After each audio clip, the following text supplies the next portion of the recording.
히브리서 13장 마지막 장까지 읽었습니다. 오늘도 이 새벽에 주 앞에 나오신 여러분들에게 은혜와 평강이 함께 하시기를 원합니다. 히브리서 11장은 믿음의 장입니다. 우리 믿음의 선조들을 쭉 열거하면서 믿음으로를 말씀합니다. 11장 1절 가겠습니다. 믿음은 바라는 것들의 실상이요 보이지 않는 것들의 증거니 바라는 것들의 실상, 보이지 않는 것들의 증거가 믿음이다. 사실 믿음이라는 것이 보이지 않지요.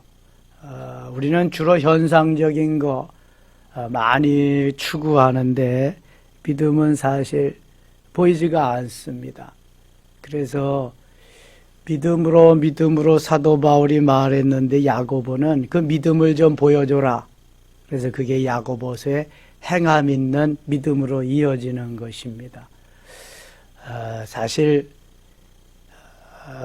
보이는 것은 현상적인 거고요. 보이지 않는 것이 본질적인 것입니다. 영혼이 보이지 않지만 주인이듯이 육체는 보이지만 이것은 하인이며 머슴이고 종일 뿐입니다. 믿음이 정말 중요한 거죠. 이게 믿음이. 선진들이 이로써 증거를 받았느니라. 4절을 믿음으로 아벨은 5절에는 믿음으로 에녹은 죽음을 보지 않고 갔죠. 6절 같이 읽을게요. 6절이요. 믿음이 없이는 하나님을 기쁘시게 하지 못하나니 하나님께 나아가는 자는 반드시 그가 계신 것과 또한 그가 자기를 찾는 자들에게 상 주시는 이심을 믿어야 할지니라. 아멘.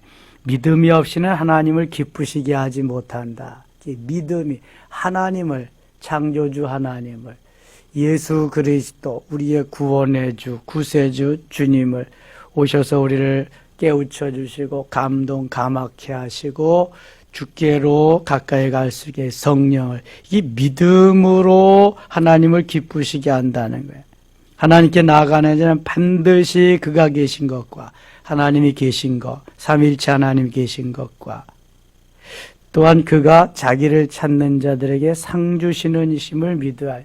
사도 바울은 달려갈 길을 다 가면 하나님이 반드시 의의 면류관, 생명의 면류관, 썩지 않는 면류관 주실 것을 믿고 바라고 달려갔어요.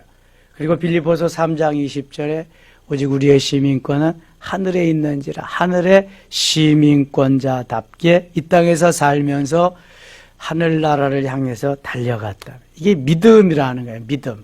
우리가 주어진, 손에 잡히는 게 있어요? 눈에 보이는 게 있어요? 없잖아요. 그런데 믿음으로 잡은 걸로 알고, 눈에 보이는 걸로 알고 달려가는 거예요. 천성을 향해서. 하나님 보이시지 않잖아요. 그래서 우리가 이 믿음이 귀한 것임을 말씀하는 것입니다. 8절 가겠습니다. 8절. 믿음으로 아브라함은 부르심을 받았을 때 순종하여 장래 유업으로 받을 땅에 나아갈새 갈 바를 알지 못하고 나아갔으며, 창세기 12장 1절에 보면 그 아브라함을 하나님이 부름에 대하여 응답하는 장면이 나옵니다. 너는 너의 본토 친척 아비집을 떠나 내가 네게 지시할 땅으로 가라. 지시한 땅이 아니라 지시할 땅입니다. 어디로 가라고 말씀도 안 했지만 아브라함은 그 말씀에 반응하여 떠납니다. 떠나요. 하나님이 후에 가나안 땅이라는 것을 가르쳐 주시지요. 그래서 이게 믿음이라는 거야. 떠나라 하면 떠나고, 서라 하면 서고, 하라 하면 하고, 멈추라 하면 멈추고. 사도 바울이 아시아에서 복음을 전하는데 성령께서 복음을 전하지 못하게 합니다. 왜 그럴까? 나는 여기서 복음을 전해야 되는데. 환상 중에 저 유럽에서 와서 우리를 도우라고 막 손짓을 합니다.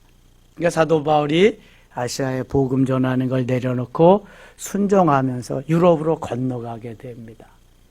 이게 바로 믿음으로 행하는 거죠. 근데 고집을 세우는 것이 아니라 하나님이 말씀하셨을 때 순종하고 따르는 거, 이게 믿음이라는 걸 보여주는 거예요. 그래서 그 믿음의 사람들을 쭉 여기다 열거하는 것입니다. 11절 봅니다. 믿음으로 사라 자신도, 아브라함이 그랬고 사라도 그랬고. 그래서 이 믿음의 사람들은 14절 가겠습니다. 그들이 이같이 말하는 것은 자기들이 본향 찾는 자임을 나타남이라. 그들이 나온 바 본향을 생각하였더라면 돌아갈 기회가 있었으려니와. 그들이 이제는 더 나은 본향을 사모하니 곧 하늘에 있는 것이라. 이러므로 하나님이 그들의 하나님이라 일컬음 받으심을 부끄러워하지 아니하시고 그들을 위하여 한 성을 예비하셨느니라. 믿음의 사람들은 보이는 현상적인 이 땅에 매이지 아니하고 보이지 않지만 하늘에 예비한, 하나님이 예비한 예루살렘 성을, 천성을 향해서 달려간다는 거예요. 눈에 보이는 건 없고 손에 잡히는 건 없지만 하나님이 말씀하셨기 때문에 이 땅에 미련을 두지 아니하고 천성을 향해서 달려간다는 거예요. 이게 믿음이라는 거예요. 믿음의 사람들의 삶이라는 것이죠. 17절, 아브라함은 시험을 받을 때 믿음으로 이삭을 드렸을 때, 이 시험은 테스트입니다. 템프테이션, 유혹이 아니라 하나님이 내 믿음이 몇 근이나 되느냐 달아보고 복 주시려고 하는 거예요. 그래서 이 테스트 하실 때, 받을 때 믿음으로 이삭을 드렸다. 100세에 얻은 아들, 25년 동안 기다리다가 얻은 아들을 어떻게 번제로 드릴 수 있는가. 목을 따고 각을 떠서 그 다음에 피를 흘려서 불에 태워 드리는 것이 이게 번제인데 어떻게 이렇게 할 수 있었을까? 이게 바로 믿음으로 했다는 거예요. 믿음으로. 아브라함은 시험을 받을 때 믿음으로 이삭을 드렸으니, 그래서 아브라함이 믿음의 조상이 될 수 있었던 거예요. 하나님은 우리를 테스트할 때 가장 귀중한 거, 가장 소중한 거, 내가 놓지 못하는 그것을 요구하십니다. 그래서 아브라함에게는 이삭을 요구하신 거예요. 다윗에게는 아들들이 많은데 바치라고 하면 앞살롬, 뒷살롬, 옆살롬 막 바쳤을 텐데, 다윗에게는 그렇지 아니하시고 솔로몬이 성전을 지을 그러한 터전을 마련하기 위해서 수많은 금은 보화를 드리게 하십니다. 있는 거 다 하나님 앞에 드리. 이게 하나님이 믿음으로 반응하는 이들에게 테스트하고 주시는 거야. 그 엄청난 것을. 20절입니다. 믿음으로 이삭은, 21절 믿음으로 야곱은, 믿음의 선진들이 다 나와요. 족장들이. 믿음으로 요셉은 23절 믿음으로 모세는, 24절 믿음으로 모세는 장성하여 바로의 공주의 아들이라 칭함받기를 거절하고, 그 다음에 40세 때 그가 나라와 민족을 위해서 일하려고 이제 했지요. 27절 믿음으로 애굽을 떠나 왕의 노함을 무서워하지 아니하고 곧 보이지 아니하는 자를 보는 것 같이 하여 참았으며, 모세가 믿음으로 애굽을, 바로의 궁궐을 탈출한 것을 말합니다. 26절 믿음으로 유월절과 피 뿌린 의식을 정하였으니는 장자를 멸하는 자로 그들을 건드리지 않게 하려 한 것이며, 믿음으로 그들은 홍해를 육지같이 건넜으나 애굽 사람들은 이것을 시험하다가 빠져 죽었으며, 믿음으로 7일 동안 여리고를 도니 성이 무너졌으며. 모든 행해진 것이 하나님이 말씀하셨지만 믿음으로 반응하고 따르지 않으면 역사가 이루어지지 않습니다. 그래서 믿음으로 반응했을 때에 역사가 일어난 것을 기록하고 말씀하는 겁니다. 우리들도 그렇게, 너희들도 그렇게 믿음으로 살아야 된다 하는 것이죠. 33절입니다. 33절. 그들은 믿음으로 나라들을 이기기도 하며 의를 행하기도 하며 약속을 받기도 하며 사자들의 입을 막기도 하며. 믿음으로 사자들의, 누가 그랬어요? 다니엘이 믿음으로 왕이 섬기는 신에게만 절을 해라. 다른 어느 신에게도 절하면 이제 사적으로 집어넣겠다. 그랬는데도 다니엘 6장 10절 보면 하루에 3번씩 예루살렘을 향한 문을 창문을 열어놓고 무릎을 꿇고 3번씩 예배합니다. 기도합니다. 그러니까 사자굴에 들어가죠. 근데 하나님께서 사자들의 입을 막아 놓으시고 오히려 다니엘을 잘 쉬도록 해주십니다. 이게 믿음으로 이렇게 사자들의 입을 막기도 했다. 이렇게 표현하고 있습니다. 34절. 불의 세력을 멸하기도 하며, 불의 세력 멸한 사람들 또 누구 있어요? 다니엘의 세 친구, 하나냐, 미사엘, 아사랴. 풀무불 속에 들어갔는데도 수종 들고 부추겨가는 사람은 다 죽었지만 하나냐, 미사엘, 아사랴는 머리털도 거스리지 않고 겉옷도 타지 않고.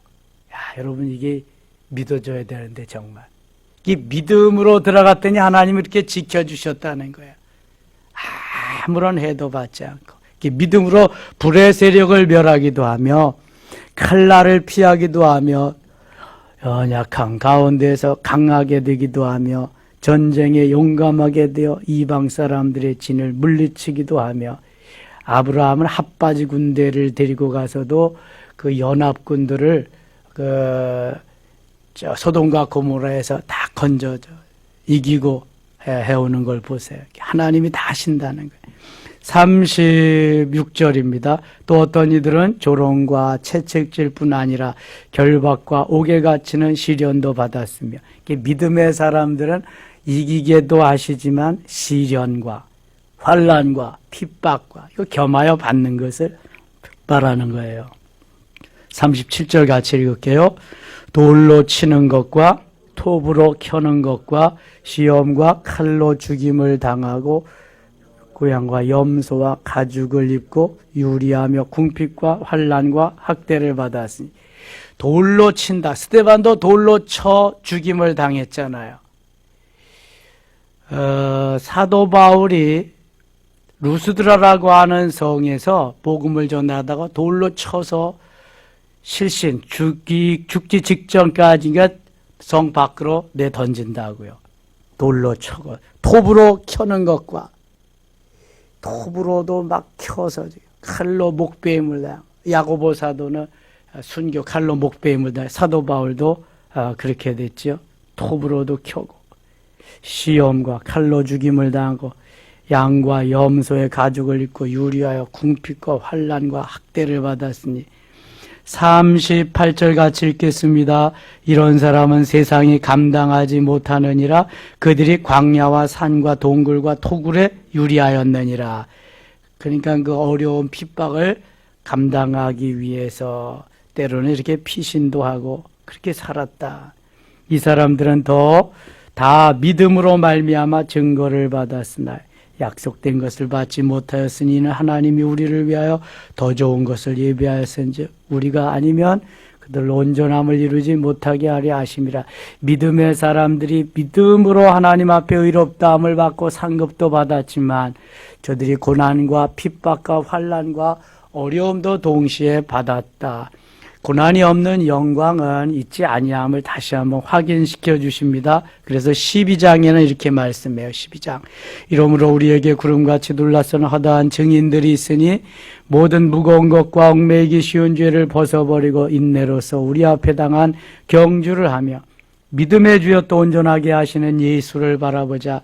그는 그 앞에 있는 기쁨을 위하여 십자가를 참으사 부끄러움을 개의치 아니하시더니 하나님 보좌 우편에 앉으셨느니라. 예수님도 그 고난을 당했다. 고통을 당했다. 십자가를 지셨다. 그 앞에 있는 부활의 영광을 위해서 그것을 참고 견디셨다. 그랬더니 하나님이 부활시키실 뿐만 아니라 하나님 보좌 우편에 앉게 하시는 영광을 얻게 하셨다. 그 말씀하는 겁니다. 너희가 피곤하여 낙심하지 않기 위하여 죄인들이 같이 자기에게 거역한 일을 참으며 이를 생각하라. 너희가 죄와 싸우되 아직 피 흘리기까지는 대항하지 아니하고 또 아들들에게 권하는 것 같이 너희에게 권면하신 말씀을 잊었도다 일러스되. 자, 이제 징계. 왜 하나님이 징계하시는가? 징계 이유를, 목적을 여기에서 말씀합니다. 내 아들아, 주의 경계하심을 경히 여기지 말며 그에게 꾸지람을 받을 때 낙심하지 말라. 주께서 그 사랑하시는 자를 징계하시고 그가 받아들이시는 아들마다 책찍질하심이라. 징계의 목적은 첫 번째 사랑하기 때문이다. 하나님이 사랑하기 때문에 징계하신다는 거예요. 7절 보세요. 너희가 참으면 징계를 받기 위함이라. 하나님이 아들과 같이 너희를 대우하시나니 어찌 아버지가 징계하지 않는 아들이 있으리요. 징계는 다 받는 것이거늘 너희에게 없으면 사생자여 친아들이 아니니라. 전에 성경은 참아들이 아니니라. 자, 징계는 왜 하신다고요? 사랑하기 때문에. 여러분, 우리의 자녀들이 잘못됐을 때 때로는 초달도 하고 손바닥도 때리고 꾸지람도 하고 하는 것은 사랑하기 때문이지, 다른 집의 자식들이라고 한다면 뭐 그렇게까지 할 일 없잖아요. 혀는 쯧쯧 안 됐다 찰망정. 사랑하기 때문에 징계하는 거예요. 선생님이 제자를 사랑하기 때문에 종아리도 치고 손바닥도 때리고 그러는 거예요. 사랑하지 않으면 그대로 뺑덕어멈이나 그냥 놔두는 거죠. 내가 키운 나의 자식들은 사랑하기 때문에 바른 길로 인도하기 위해서 하는, 이게 징계라, 징계. 그 다음에 두 번째 징계는 9절에 있습니다. 또 우리 육신의 아버지가 우리를 징계하여도 공경하였거든 하물며 모든 영의 아버지께도 복종하여 살려 하지 않겠느냐. 복종하며 살려, 복종하게 하기 위해서, 하나님의 말씀에 순종하게 하기 위해서 징계한다는 거예요. 그렇지 않으면 늘 떠나서 탕자와 같이 사니까 징계가 필요하다. 세 번째는 하나님의 거룩하심에 참여하기 위해서 10절 하반절에 그의 거룩하심에 참여하게 하시느니라. 하나님이 거룩하니까 우리도 거룩해야 된다. 거룩함에 동참하기 위해서. 네 번째는 11절 하반절에 의와 평강의 열매를 맺느니라. 징계를 통해서 잘 만들어져서 의와 평강의 열매를 맺게 하시려고. 그 다음에 다섯 번째로 13절 너희 발을 위하여 곧은 길을 만들어 저는 다리로 하여금 어그러지지 않고 고침을 받게 하라.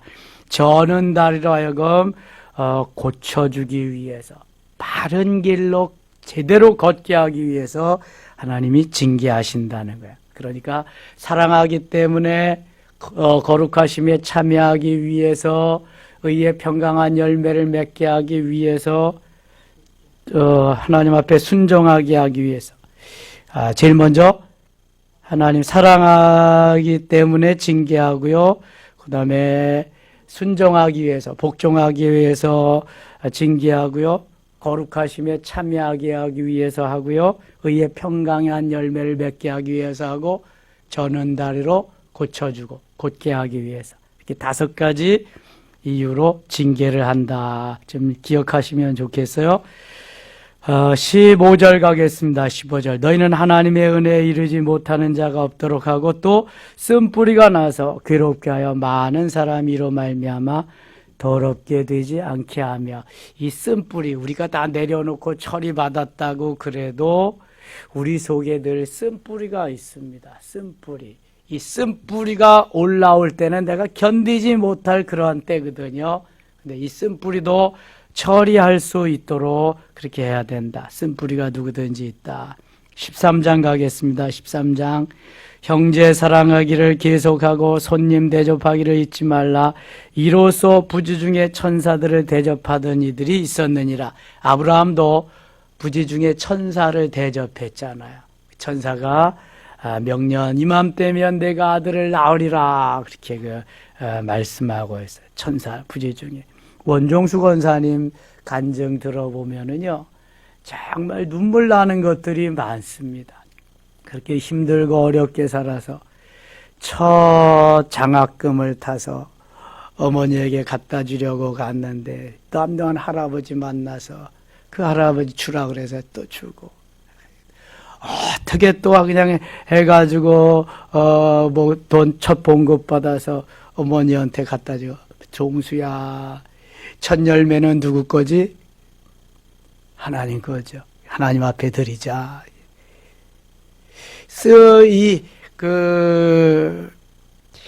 천사로, 할아버지가 천사로 변해서, 그러니까 원종수 권사님 앞에 나타날 때 그걸 했더니 하나님이 나중에 그 은혜를 베풀어 주시고 더 크고 놀라운 역사를 이루셨다는 거. 그리고 늘 하나님 말씀에 순종하면서 이렇게 살았다는 그 권사님 간증 들어보면은 참 눈물겨운 것들이 많습니다. 4절 가게 4절. 모든 사람은 결혼을 귀히 여기고 침소를 더럽히지 않게 하라. 오맹하는 자들, 간음하는 자들을 하나님이 심판하시리라. 돈을 사랑하지 말고 있는 바를 족한 줄로 알라. 그가 친히 말씀하시기를 내가 결코 너희를 버리지 아니하고 너희를 떠나지 아니하리라 하셨느니라. 돈은 사랑할 대상이 아니고요. 필요한 것만큼 하나님이 주시는 대로 주를 위해서, 복음을 위해서, 이웃을 위해서 살아야 되죠. 돈은 일만하게 뿌리라 그랬어요. 사랑의 대상이 아닙니다. 주의 일 하라고 하나님 우리가 맡겨주시는 거죠.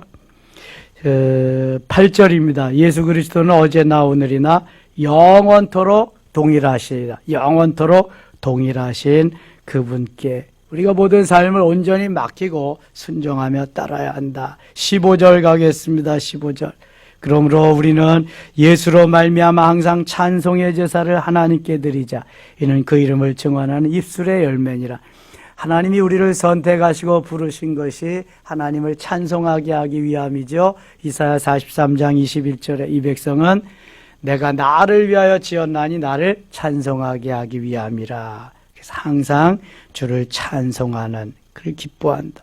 오직 선을 행함과 서로 나누어 주기를 잊지 말라. 하나님은 이 같은 제사를 기뻐하시니라. 17절 읽고 마칠게요. 17절입니다. 너희를 인도하는 자들에게 순종하고 복종하라. 그들은 너희 영혼을 위하여 경성하기를 자신들이 청산할 자인 것 같이 하느니라.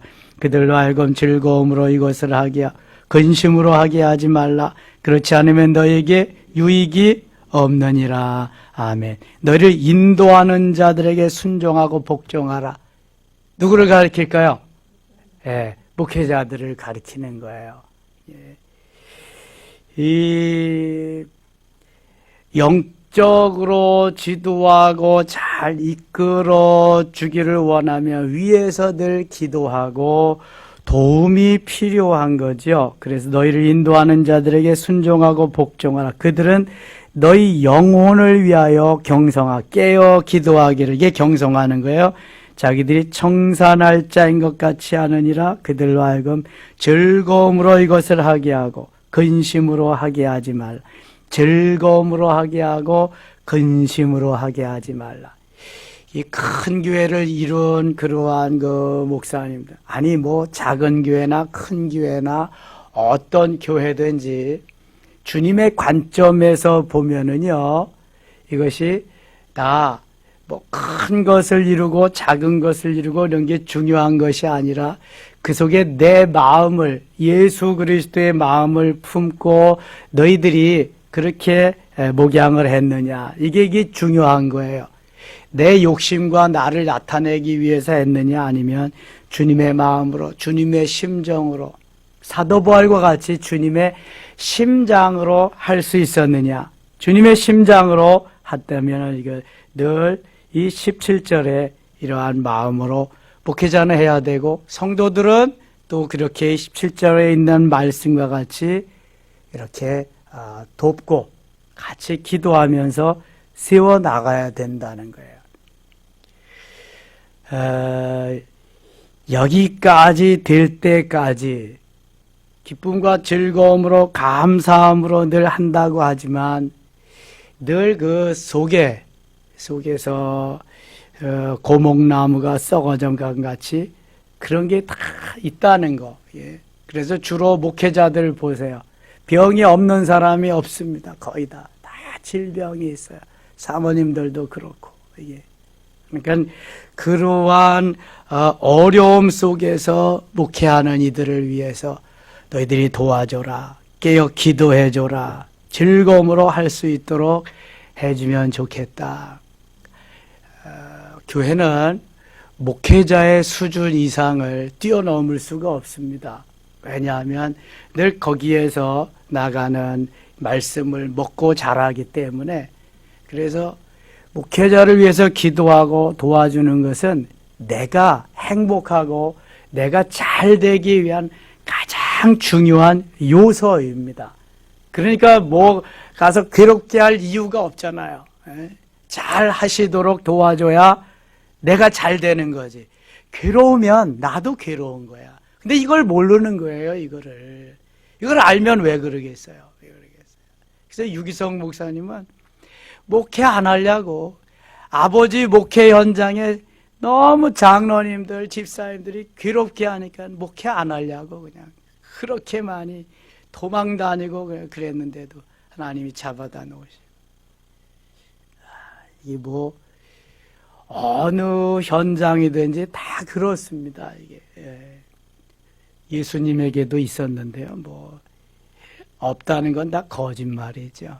없는 척하고 사는 거지. 그냥 사귀면서 살고 주님께 구하면서 살고 이제 그러는 거죠. 그래서 여기 잘 이끌 수 있도록 잘 순종하고 잘 도와주고 그러면 좋겠다. 그러니까 이게 행복의 지름길이다. 제가 영성 행복의 지름길이라고. 영성으로 잘 세워져서 하나님 기뻐하는 멋진 그리스도인의 삶을 살면 서로가 다 행복할 줄 믿습니다. 우리의 신앙의 현장, 목회의 현장이 이렇게 행복해지기를 축원합니다. 기도합시다. 하나님 아버지 고맙습니다. 오늘도 함께 하시고 도우시고 어려운 시절에 주 앞에 나와서 우리가 기도하며 하나님 앞에 맡깁니다.